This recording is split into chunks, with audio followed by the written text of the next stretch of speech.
Hello दोस्तों, स्वागत है आप सभी का एक बार फिर से DLS न्यूज चैनल पर। तो आज तारीख 4 जुलाई 2022, दिन मंडे सोमवार, हिंदी तिथि आषाढ़ माह शुक्ल पक्ष पंचमी। और आइए बात करते हैं आज के मुख्य समाचार और टुडे ब्रेकिंग न्यूज के अपडेट वीडियो में। नजर डालते हैं देश भर की तमाम बड़ी खबरों पर। देखिए, अगले 5 सालों में घरेलू हाउसिंग सेक्टर में होगी लगातार ग्रोथ। रेरा और GST के क्षेत्र में आई पारदर्शिता के चलते एक रिपोर्ट में ये पता चला है। अच्छा, HDFC और HDFC बैंक के मर्जर को स्टॉक एक्सचेंज से मिली मंजूरी। इस विलय के बाद HDFC बैंक ICICI बैंक से दुगुना हो जाएगा। अच्छा, वहीं देखिए, राजधानी दिल्ली NCR में अप्रैल मई जून में घरों की बिक्री 19% तक घटी। कीमतें बढ़ना और होम लोन महंगा होना इसकी वजह रहा। अच्छा, केंद्र सरकार सितंबर से पहले इसी साल लाएगी नई फॉरेन ट्रेड पॉलिसी। इसका मकसद होगा निर्यात को बढ़ाना और देश में नए नए रोजगार के अवसर पैदा करना। वाणिज्य मंत्रालय नई 5 साल की विदेश व्यापार नीति FTP फॉरेन ट्रेड पॉलिसी पर काम कर रहा और इसको इस साल सितंबर से पहले लाने की तैयारी है। वह देखिए, हैदराबाद में देश के प्रधानमंत्री नरेंद्र मोदी बोले, अब तुष्टिकरण नहीं बल्कि तृप्तिकरण। देश भर में स्नेह यात्रा निकालेंगे बीजेपी के कार्यकर्ता। अच्छा, मेडिकल की दवाइयों को लेकर बड़ी खबर देखिए दोस्तों। पैरासीटामोल और कैफीन की टेबलेट मिलेगी अब बेहद सस्ती। 84 दवाओं की कीमत को सरकार ने तय कर दिया। देश भर में महंगाई की मार के बीच आम आदमी की परेशानियां बढ़ रही है, लेकिन दवाइयों को लेकर अब सरकार ने एक अच्छा निर्णय लिया है। सरकारी संस्था national pharmaceutical pricing authority NPPA बड़ी दवा निर्माता कंपनियों के साथ दवाइयों की कीमतों को तय किए हैं। न्यूज एजेंसी PTI के मुताबिक दवाओं की कीमत तय करने संबंधित नियामक NPA ने मधुमेह, सिर दर्द और उच्च रक्तचाप यानी कि हाई ब्लड प्रेशर, शुगर वगैरह इनके इलाज में काम आने वाली 84 तरह की दवाओं के लिए कीमतों को तय कर दिया है। और अब आप कुछ रेट्स देख सकते हैं। बेसिकली पैरासीटामोल और कैफीन की कीमत ₹2.88 प्रति टेबलेट से ज्यादा नहीं होगी। वहीं सरकार के आदेशानुसार वोग्लीबॉस और SR मेटफॉर्मिन हाइड्रोक्लोराइड की एक टेबलेट की कीमत भी GST को छोड़कर ₹10.47 होगी। कुछ और डिटेल्स आप देख सकते हैं। अच्छा, पंजाब नेशनल बैंक के ग्राहकों के लिए बड़ी अच्छी खुशखबरी आ रही है। FD की ब्याज दरों में इजाफा किया। कल ही तो आपको पता होगा, मैंने आपको अपडेट बताया था। कोटक महिंद्रा बैंक और IDFC फर्स्ट बैंक वगैरह ने भी FD की रेटें बढ़ाई थी। और अब खबर आ रही दोस्तों की PNB पंजाब नेशनल बैंक ने भी FD की रेटों में 10 से 20 बेसिस पॉइंट की बढ़ोतरी की है। और ये नई रेटें आज 4 जुलाई 2022 से ही लागू होगी। और इस नई बढ़ोतरी के बाद अब आपको बैंक की 1 साल से 3 साल 5 साल तक की अलग अलग FD पर क्या इंटरेस्ट मिलेगा, इसकी जानकारी भी थोड़ा सा वीडियो को पॉज करके आप स्क्रीन पर देख सकते हैं। ओके, और वहीं देखिए अगला अपडेट। NPA प्रोविजनिंग के नियमों में होगा बदलाव। नए नियम में फंसे कर्जे का अनुमान लगाकर करनी होगी प्रोविजनिंग। प्रोविजनिंग का मतलब होता है द एक्शन ऑफ प्रोवाइडिंग और सप्लाइंग समथिंग फॉर यूज और एन अमाउंट और थिंग सप्लाइड और प्रोवाइडेड। यानी कि अगर किसी को कोई चीज दी जाती है, प्रोवाइड की जाती है, उसका अमाउंट भी प्रोविजन होता है। या किसी काम को करने के लिए, किसी यूजफुल चीज के लिए कोई एक्शन लेना, कोई सप्लाई करना, इसका मतलब होता है प्रोविजनिंग। अब यहाँ पर NPA यानी कि नॉन परफॉर्मिंग एसेट्स की समस्या जो है, इसको काफी हद तक नियंत्रण करने के लिए सरकार नए नए प्लान बना रही है। और इस प्लान के पीछे सरकार का मकसद ऐसी व्यवस्था तैयार करना है जिससे NPA घोषित होने के बाद बैंक उसके लिए प्रोविजनिंग नहीं करें, बल्कि भविष्य के NPA का अनुमान लगाते हुए पहले से ही प्रोविजनिंग की जाए। साल 2008-9 के वैश्विक संकट के बाद कई देशों ने यह तरीका अपना रखा है और अब भारत भी इसी प्लान को, इसी तरीकों को अपनाने की प्लानिंग कर रहा है। RBI और इंडियन गवर्नमेंट मिलकर ये इस पर काम कर रही है। तो जो लोग बैंक से लोन वगैरह लिए हुए हैं, उन पर इसका काफी असर पड़ेगा, या जो भविष्य में लोन लेंगे उन लोगों को भी कुछ नए नियमों का पालन करना होगा। अच्छा, अगली बड़ी खबर देखिए दोस्तों। मां का दूध बेचने पर विवादों में गिरी बेंगलुरु की कंपनी नियोलेक्टा।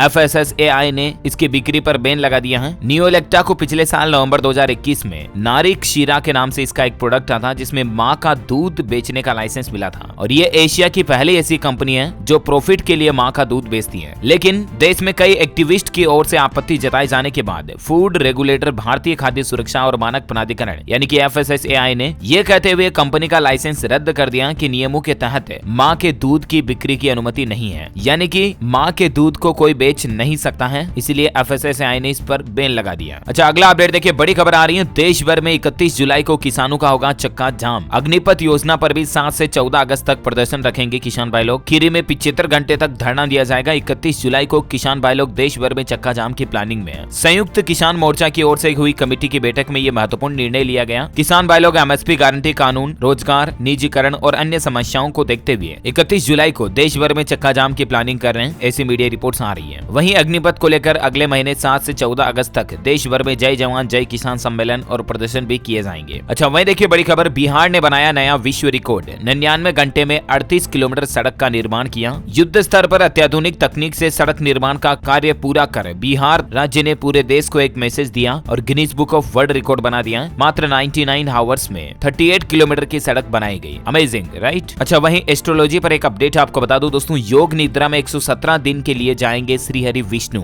लेकिन मांगलिक कार्यों पर विराम 133 दिन रहेगा। जी हाँ, 10 तारीख से ही देव साइनी एकादशी लागू हो जाएगी और हिंदू धर्म के मुताबिक देव साइनी एकादशी से ही भगवान विष्णु गहरी निद्रा में, योग निद्रा में चले जाते हैं और इसके बाद सभी तरह के शुभ काम, मांगलिक कामों पर रोक लग जाती है, जैसे शादी ब्याह, गृह प्रवेश, भवन निर्माण, मुहूर्त, इन सभी चीजों पर रोक लग जाती है। 10 जुलाई से 4 नवंबर तक, 4 नवंबर पर वापस देव प्रबोधनी एकादशी आती है और इस चतुर्मास के समय के लिए यानी कि 4 महीनों के लिए श्री हरि विष्णु योग निद्रा में रहेंगे, लेकिन कुछ और नक्षत्रों के चलते इस बार मांगलिक कार्यों पर विराम 133 दिन तक रहेगा। हालांकि इस दौरान रक्षाबंधन, नाग पंचमी, कृष्ण जन्माष्टमी, हरतालिका तीज, गणेश उत्सव, 16 दिन श्राद्ध, शारदीय नवरात्र सहित अधिकांश प्रमुख त्योहार भी आएंगे, है ना। तो कुल मिलाकर के देव सोने का जो समय रहेगा वो 10 जुलाई से 4 नवंबर के बीच रहेगा। अच्छा, अगली बड़ी खबर देखिए, गुजरात सरकार के one day one strict program पर देश के प्रधानमंत्री नरेंद्र मोदी बोले कि इसे पूरे भारत में लाया जाना चाहिए। जी हाँ, दरअसल दोस्तों हैदराबाद में भारतीय जनता पार्टी बीजेपी की राष्ट्रीय कार्यकारिणी बैठक के पहले दिन अलग अलग राज्यों ने कार्यों और उपलब्धियों को पेश किया और इसी दौरान गुजरात के भी भूपेंद्र पटेल सरकार ने राज्य में अब तक के किए गए कार्यों की प्रस्तुति दी। उन कार्यों को देखते हुए गुजरात सरकार की एक नई पहल ने सभी लोगों का ध्यान अपनी ओर खींचा और वह नई पहल है वन डे वन डिस्ट्रिक्ट कार्यक्रम। इस कार्यक्रम का मकसद होता है सरकार का एक दिन एक जिले के लिए। सरकार पर्टिकुलर अपने शेड्यूल में एक दिन तय करती है जिसमें उसी जिले की लोगों की समस्याओं पर विचार किया जाता है, फैसिलिटीज पर विचार किया जाता है। तो केंद्र सरकार का कहना है कि इस तरह के प्रोग्राम जो है सभी राज्यों में शुरू होने चाहिए। वहीं आपको बता दूं, पीएम मोदी गतिमान एक्सप्रेस की घोषणा भी करेंगे। देवघर से बनारस के बीच अब ट्रेन चलेगी। आगामी 12 जुलाई को झारखंड में जाएंगे पीएम मोदी और वहां बाबा नगरी सहित संताल परगना को हजारों करोड़ रुपए की योजनाओं का शिलान्यास करते हुए सौगात देंगे। खबर आ रही दोस्तों की देवघर एयरपोर्ट के उद्घाटन समारोह के दौरान पीएम मोदी अन्य योजनाओं के साथ साथ देवघर से बनारस के लिए नई ट्रेन की घोषणा भी कर सकते हैं। वहीं झारखंड से एक और अपडेट आ रहा है कि झारखंड राज्य के 6 शहरों में विकसित होंगे नगर वन। 9 जुलाई से देश भर में एक नई योजना शुरू होने जा रही है और उसी के तहत झारखंड में भी ये पहल शुरू होगी। केंद्र सरकार की इस महत्वाकांक्षी नगर वन या शहरी वन योजना को 9 जुलाई से शुरू किया जाएगा। सरकार का मकसद है दोस्तों की इस योजना के तहत देश भर के 75 बड़े शहरों में बड़े पैमाने पर वृक्षारोपण किया जाएगा, पौधे लगाए जाएंगे। लाखों पौधे एक साथ लगाने की पहल शुरू करेगी सरकार 9 जुलाई को। वहीं देखिए, झारखंड के मुख्यमंत्री हेमंत सोरेन सरकार ने कुपोषण से बच्चों को बचाने के लिए एक नया प्लान भी बनाया है। अब बच्चों को सप्ताह में 6 दिन अंडे भी मिलेंगे। दरअसल झारखंड सरकार की ओर से शनिवार को कहा गया कि राज्य में कुपोषण एक बड़ी समस्या है और यहाँ 40% बच्चे इसके शिकार हैं। लिहाजा इस समस्या से निपटने के लिए केंद्र सरकार मदद करे। और अब झारखंड में मीडिया रिपोर्ट्स आ रही दोस्तों की आंगनबाड़ी में सप्ताह में 6 अंडे उपलब्ध कराने का निर्देश भी दिया है झारखंड के मुख्यमंत्री ने 3 से 6 साल तक के बच्चों के लिए। अच्छा, वहीं देखिए दोस्तों, मणिपुर में जो लैंडस्लाइड हुआ उसमें रेस्क्यू का चौथा दिन का अपडेट देखिए आप। मरने वालों की संख्या 37 पहुंची। 25 लोगों की तलाश अभी भी जारी है। बचाव कार्य में बारिश भी रोड़ा बनी। अब भी 25 लोग इसमें लापता हैं जिनकी तलाश की जा रही है। ये कुछ तस्वीरें आप देख सकते हैं। वहीं देखिए, अमरनाथ यात्रा के भी 4 दिन पूरे हो चुके हैं और 4 दिन में 40,000 से भी ज्यादा लोगों ने बाबा अमरनाथ के दर्शन किए। इस दौरान 5 श्रद्धालुओं की मौत भी हुई, एक अभी भी लापता है। हालांकि सरकार ने इस बार स्टिकी बम और ड्रोन अटैक के खतरों से निपटने के लिए बड़ी अच्छी सुरक्षा व्यवस्थाएं की हुई है। आर्मी के अलग अलग जवान जो है लोगों की सुरक्षा के लिए 24 घंटे ड्यूटी पर तैनात हैं। 5 तीर्थ यात्रियों की मौत हुई अब तक अमरनाथ यात्रा में, जिसमें से 3 की मौत का कारण कार्डियक अरेस्ट रहा। बाबा अमरनाथ के इस साल की पहली तस्वीर भी आप स्क्रीन पर देख सकते हैं। अच्छा, अगली बड़ी खबर देखिए, आपको सावधान कर देने वाली न्यूज आ रही है। बिजली बिल के नाम पर लोगों से ठगी हो रही है। आप भी भूल कर भी ये गलती ना करें। दरअसल दोस्तों, आजकल एक नया तरह का स्कैम मार्केट में चल रहा है, नया तरह का फ्रॉड। और उसमें फ्रॉड करने वाले करते क्या कि एक फर्जी बिजली बिल बनाते हैं आपके नाम का और फिर आपको वो बिजली बिल भेजते हैं। उसमें कुछ भी कारण लिख देते हैं कि आपके वहां पर फॉल्ट हो रहा है या वो हो रहा है। इस वजह से मोटा जुर्माना लगा करके फिर आपके घर पर बिजली बिल भेजा जाता है। वो बिल फर्जी होता है और उस बिल का ऑनलाइन भुगतान करने की डिटेल्स भी वो स्कैम करने वाले लोग बाग साथ में भेजते हैं और फिर आपको एक टेक्स्ट मैसेज या धमकी भरा कॉल किया जाता है कि अगर आप तुरंत उस बिल को पे नहीं करोगे तो आपका बिजली कनेक्शन काट दिया जाएगा। तो लोग बाग डर जाते हैं और इस वजह से फर्जी बिल को भी पे कर देते हैं। तो ध्यान रखिएगा, आप कभी भी इलेक्ट्रिसिटी बिल के नाम पर आप जिन्युइन बिल के अलावा और कोई भी किसी भी तरह का अमाउंट किसी को भी ऑनलाइन ना दें, वरना आपके साथ धोखाधड़ी हो सकती है। इसके अलावा कई लोग इस तरह का ही धोखाधड़ी भी करते हैं। फोन करके आपको बोलेंगे आपका सिम कार्ड ब्लॉक हो जाएगा, बंद हो जाएगा, वरना अभी आपके मोबाइल नंबर पर जो ओटीपी आया वो हमें बताओ ताकि हम आपके सिम कार्ड को अनलॉक कर देंगे, फिर चलता रहेगा। देखिए, आप सीआरपीएफ के एक एसआई से 6 लाख की ठगी कर ली ऐसे ही फ्रॉड के द्वारा। सिम बंद होने का झांसा देकर एक मोबाइल ऐप डाउनलोड करवाया और फिर उनके बैंक खाते से 6 लाख रुपए निकाल लिए। इस मामले में बिहार के 2 लोगों को गिरफ्तार भी किया गया, लेकिन फिर भी ऐसे कई गिरोह है जो लोगों के साथ ऐसी धोखाधड़ी फ्रॉड करते हैं। सो प्लीज आपसे रिक्वेस्ट है कि कोई भी आपको मोबाइल में फोन करे, कॉल करे, मैसेज करे और आपको कोई ऐप डाउनलोड करने की बोले तो कोई भी ऐप डाउनलोड नहीं करना, ध्यान रखिएगा। इसके अलावा कोई आपको फोन करके बोले कि आपका सिम बंद हो जाएगा, ये हो जाएगा, ओटीपी बताओ वरना ये हो जाएगा, तो कभी किसी के साथ ओटीपी शेयर नहीं करना है। सामने वाला बोल रहा है कि आपका सिम बंद होगा तो बोल दो उसको कि हाँ बंद हो जाएगा तो कर दे, तेरे से होता हो तो कर दे, अभी बंद कर दे, 3 दिन बाद ही नहीं अभी कर दे। ऐसे सीधा आपको मतलब होशियार रहते हुए जवाब देना है। वो कहते हैं ना चोर में 84 कला होती है, इसलिए मार्केट में कई नए तरह के फ्रॉड सामने आते रहते हैं। आपको बचकर रहना होगा क्योंकि अभी डिजिटल जमाना है। जितना ज्यादा सावधान और सतर्क रहोगे उतना ही ज्यादा सेफ और सुरक्षित रहोगे, है ना। और वह देखिए अगला अपडेट, एक बड़ा डेटा चौंकाने वाला सामने आया। देखिए आप, मध्य प्रदेश राज्य से कि कोरोना काल के दौरान माताएं बहनें प्रेगनेंसी से भी डरी। मध्य प्रदेश में लॉकडाउन का चौंकाने वाला सच सामने आया कि लोगों ने फैमिली प्लानिंग टाली और तकरीबन 1.5 लाख बच्चे कम पैदा हुए मध्य प्रदेश में लॉकडाउन काल के दौरान। एवरेज बेबी बर्थ रेशियो काफी डाउन रहा। अच्छा अगली बड़ी खबर देखिए, अब देश के बड़े अस्पतालों में भी रेलवे कर्मचारी पा सकेंगे निःशुल्क इलाज। जी हाँ, रेलवे के नियमित एवं रिटायर्ड कर्मचारी व उनके जो भी आश्रित हैं उनको अब इलाज के लिए परेशान नहीं होना पड़ेगा। दरअसल इसके लिए रेलवे विभाग ने मेदांता और टाटा सहित देश के कई बड़े अस्पतालों के साथ एक समझौता करार किया है, एक पार्टनरशिप जिसे आप कह सकते हैं। और इसके तहत आप इस तरह के देश के बड़े अस्पतालों में बीमार होने पर रेलवे के नियमित और रिटायर्ड कर्मचारी अपना इलाज करा पाएंगे। अच्छा वह देखिए, पाकिस्तान में एक बड़ा सड़क हादसा देखा गया। बलूचिस्तान के जोब जिले में बस खाई में गिर गई। अब तक 19 लोगों की जान जाने की खबर है, 11 अभी भी घायल हैं। अच्छा हमारे देश में भारत में राजधानी दिल्ली वासियों के लिए एक अच्छी सुविधा है। अब हर छोटी छोटी शिकायत पर थाने जाने की जरूरत नहीं होगी आपको। जी हाँ दोस्तों, दरअसल दिल्ली सरकार एक और नई पहल शुरू करने जा रही है आम लोगों को सुविधा देने के लिए। अब मतलब पुलिस थाने की बजाय छोटे छोटे बूथ बनाए जाएंगे जहाँ पर आपको एक एक दो पुलिस कर्मी भी बैठे हुए मिल जाएंगे। बूथ जिस तरह से टेलीफोन बूथ होते हैं, पोलियो बूथ होते हैं, उस तरह से छोटे छोटे केबिन बनाए जाएंगे।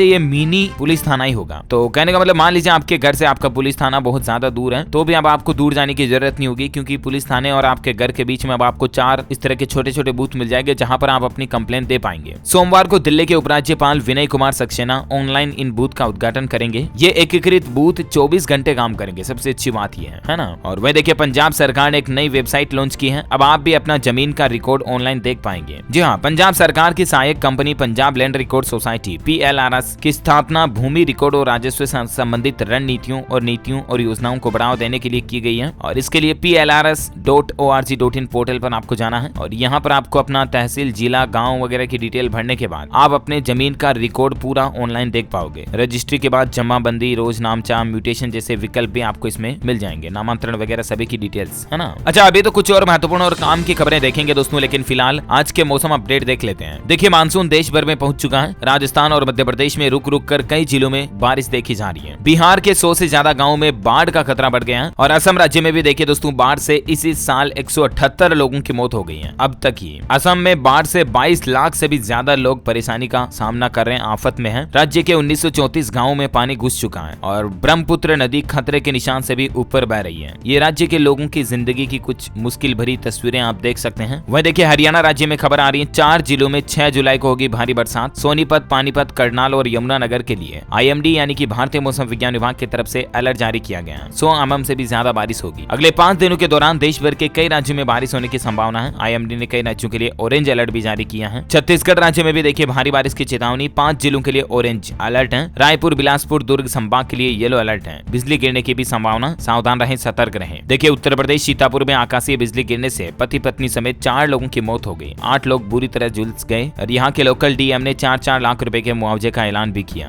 केरल राज्य में भी भारी बारिश की संभावना है। IMD ने केरल के 5 जिलों के लिए ऑरेंज अलर्ट जारी किया है। कौन कौन से डिस्ट्रिक्ट में आप डिटेल्स देख सकते हैं। और इसी बीच संपूर्ण भारत का आज 4 जुलाई 2022 का मौसम पूर्वानुमान आखिर क्या कहता है। स्काईमेट वेदर की रिपोर्ट के मुताबिक अगले 24 घंटों के दौरान गुजरात, उड़ीसा और झारखंड, सिक्किम, पश्चिम बंगाल इन स्थानों पर हल्की मध्यम बारिश हो सकती है। वहीं पूर्वोत्तर भारत में उत्तराखंड, हिमाचल प्रदेश, पूर्वी राजस्थान, मध्य महाराष्ट्र, मराठवाड़ा, लक्षद्वीप और तेलंगाना में भी हल्की मध्यम बारिश की संभावना है। यूपी, पंजाब, हरियाणा, दिल्ली, जम्मू कश्मीर में छिटपुट बारिश और गरज के साथ बौछारें पड़ सकती हैं। ओके, तो ये रहा आज का वेदर न्यूज अलर्ट। वहीं कोरोना बुलेटिन देखिए, पिछले 24 घंटों में कोरोना संक्रमण के देश में 16,103 नए मामले देखे गए, जबकि 31 लोगों की मौत हुई। भारत में एक्टिव केस की संख्या यानी कि कोरोना के जो सक्रिय मामलों की संख्या है वो बढ़कर 1,11,000 से भी ज्यादा हो गई है। राजधानी दिल्ली में भी कोरोना ने फिर से बढ़ाई टेंशन। पिछले 24 घंटों में 648 नए केस आए, 5 लोगों की मौत हुई। वहीं क्रिकेटर रोहित शर्मा कोविड-19 से अब ठीक हो चुके हैं। वो आइसोलेशन से बाहर आए, टीम के साथ एजबेस्टन में जुड़े। अच्छा, पश्चिम बंगाल के लोगों के लिए चेतावनी आ रही है कि कोरोना एक बार फिर से तेजी से बढ़ रहा संक्रमण पश्चिम बंगाल में, और हालात ये कि बुजुर्गों समेत 60 लाख लोगों ने अभी भी वैक्सीन की दूसरी डोज नहीं ली है। तो जो लोग पहली डोज लगवा चुके हैं वो जल्द से जल्द दूसरी डोज भी लगवा लें, क्योंकि आजकल वापस कोरोना इन्फेक्शन बढ़ने लग गए हैं, है ना। तो ये तो रहा कोरोना बुलेटिन, और कुछ एजुकेशनल खबरें भी आपको बता देता हूँ। देखिए, यूपी में टीजीटी पीजीटी रिक्रूटमेंट के लिए आवेदन की प्रक्रिया की तारीख बढ़ चुकी है। अब आप 16 जुलाई तक ऑनलाइन अप्लाई कर पाएंगे। वह देखिए, सीबीएसई की तरफ से 10वीं और 12वीं के रिजल्ट से पहले छात्रों के लिए नई सुविधा शुरू करने के लिए एक नया पोर्टल जारी किया सीबीएसई ने, जिसमें छात्र और छात्राओं को आसानी होगी। केंद्रीय माध्यमिक शिक्षा बोर्ड द्वारा जारी किए गए इस पोर्टल में परीक्षा से जुड़ी हर जानकारी आपको आसानी से मिल जाएगी। इस पोर्टल का एड्रेस है parikshaSangam.cbse.gov.in। इस पोर्टल पर जाकर आप 10वीं और 12वीं के बोर्ड एग्जाम से संबंधित सारी जानकारी चेक कर पाएंगे। ओके, अच्छा वही देखिए दोस्तों, यूपी गोरखपुर से बड़ी खबर आ रही है। बच्चों को हर दिन स्कूल पहुंचाएगी शारदा। ये एक नई पहल शुरू की गई है प्रशासन की तरफ से। आउट ऑफ स्कूल या जो ड्रॉप आउट बच्चे हैं उनको भी शिक्षा दिलाने के लिए शारदा नाम से एक नई पहल शुरू की है। जानकारी के लिए बता दूं, शारदा का मतलब होता है सरस्वती, और इसी से जुड़ा एक अभियान शुरू किया गया है जिसमें 5 से 14 साल तक के ऐसे बच्चों का स्कूल में एडमिशन करवाया जाएगा, नामांकन करवाया जाएगा जो बच्चे स्कूल छोड़ चुके हैं या ड्रॉप आउट कर चुके हैं। 16 जुलाई से 31 अगस्त तक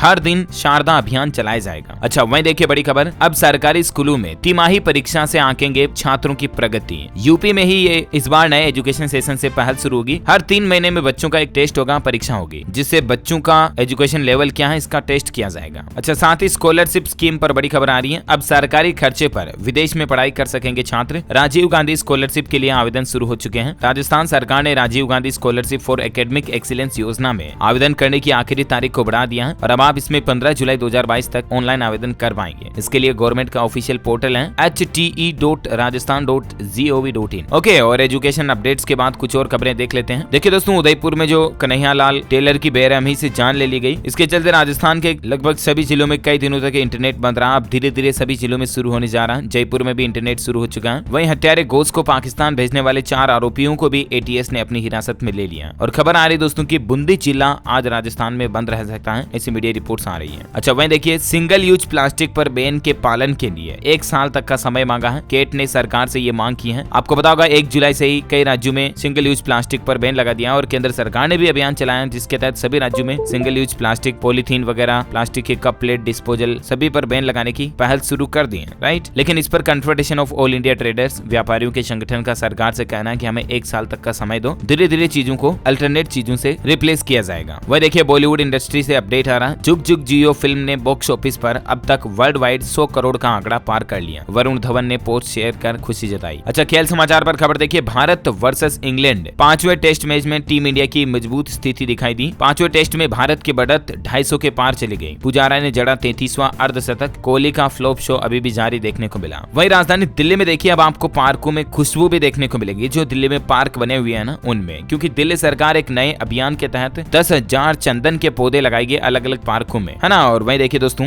DICGC 2 कोऑपरेटिव बैंकों के जमाकर्ताओं को अगस्त में करेगा पेमेंट। 5 लाख तक का होगा क्लेम। भारतीय रिजर्व बैंक RBI की तरफ से ये इजाजत दे दी गई है, और अब deposit insurance and credit guarantee corporation जो है DICGC, वो 2 कोऑपरेटिव बैंक, जिनमें एक तो है शंकर राव पुजारी नूतन सहकारी बैंक इच्चल करंजी, और एक है हरिहरेश्वर सहकारी बैंक। इनके पात्र जमाकर्ताओं को अगले महीने पेमेंट मिल जाएगा। इतने दिन RBI ने इन बैंकों के नियमों के उल्लंघन के चलते ग्राहकों पर भी पैसे लेन देन पर बैन लगा रखा था, राइट। तो अब अगस्त में पेमेंट हो जाएगा 5 लाख रुपए तक का। वहीं देखिए दोस्तों, जिस शख्स ने दुनिया का पहला मोबाइल फोन बनाया, अब वो खुद भी परेशान है, और उनका कहना कि मैं मोबाइल फोन का इस्तेमाल नहीं करता हूँ। लोगों से भी उन्होंने कहा कि 24 घंटे में सिर्फ इतनी ही देर फोन का इस्तेमाल करें। जी हाँ, ये शख्स की जो तस्वीर आप स्क्रीन पर देख पा रहे होंगे दोस्तों, इनका नाम है मार्टिन कूपर। ये एक अमेरिकन इंजीनियर और साइंटिस्ट हैं। मोबाइल फोन के निर्माण में इनकी एक अहम भूमिका रही है। लेकिन बड़ी चौंकाने वाली बात यह कि जो फोन बनाने वाले हैं, जो फोन के जनक हैं, वो आज फोन से दूर हैं। ये मोबाइल फोन का इस्तेमाल नहीं करते हैं। हाल ही में एक इंटरव्यू में इन्होंने इस बात का खुलासा किया। लेकिन आप ये सोच रहे होंगे कि आखिर क्यों ये मोबाइल फोन का इस्तेमाल नहीं करते हैं। इसके पीछे इनका कहना दोस्तों कि मोबाइल फोन हमें अपनों से दूर करता है। मोबाइल फोन की वजह से लोग बाग वर्चुअल दुनिया में, वर्चुअल जिंदगी में जीने लग जाते हैं, असली जिंदगी का आनंद ही भूल जाते हैं। मार्टिन कूपर ने लोगों को सलाह दी कि मोबाइल फोन का इस्तेमाल बेहद कम करें। 24 घंटे में अधिकतम 5 घंटे से ज्यादा तो बिल्कुल भी ना करें, वरना ये आपके लिए साइड इफेक्ट पैदा कर सकता है। उन्होंने कहा कि लोगों को वर्चुअल जिंदगी छोड़कर असल जिंदगी में जीना चाहिए। दोस्तों के साथ घुल मिलकर, परिवार वालों के साथ घुल मिलकर रहना चाहिए। मोबाइल फोन से भी अलग एक दुनिया है। वैसे दोस्तों, रोजाना आप आप कितने घंटे मोबाइल फोन का इस्तेमाल करते हैं, मुझे नीचे कमेंट करके बताइए। और वहीं देखिए अगला अपडेट, आगरा से दिल्ली का सफर अब महंगा होगा। अब 2 की जगह पर 3 बार देना होगा आपको टोल टैक्स। यूपी आगरा मार्ग पर अब आपको एक और नया टोल देखने को मिलेगा। तीनों टोल प्लाजा पर कुल 280 रुपए का टोल देना होगा। अच्छा, उत्तर प्रदेश लखनऊ के लोगों के लिए बड़ी राहत की खबर, अब घर बैठे खुद तय कर सकेंगे मकान और दुकान का टैक्स। नगर निगम के आपको चक्कर नहीं काटने पड़ेंगे। 10 दिन के अंदर अंदर ये सुविधा जो है पूरी तरह से ऑनलाइन शुरू हो जाएगी, है ना। और वही देखिए अंतिम अपडेट, इस राज्य में सस्ता हो गया इलेक्ट्रिक वाहनों को खरीदना। लाखों रुपए की भारी छूट मिल रही है। दरअसल हरियाणा सरकार राज्य में इलेक्ट्रिक व्हीकल्स को बढ़ावा देने के लिए हाल ही में बड़ी घोषणा की है और हरियाणा के जो स्थानीय राज्य के लोग बाग हैं वो 15 लाख से 40 लाख तक की कीमत वाला अगर कोई इलेक्ट्रिक वाहन खरीदेंगे तो सीधा उनको 15% छूट का लाभ मिलेगा। इस पर ग्राहकों को अधिकतम 6 लाख रुपए तक की छूट मिलेगी, यानी कि 40 लाख रुपए तक की अगर आप कोई इलेक्ट्रिक कार खरीदते हो तो आपको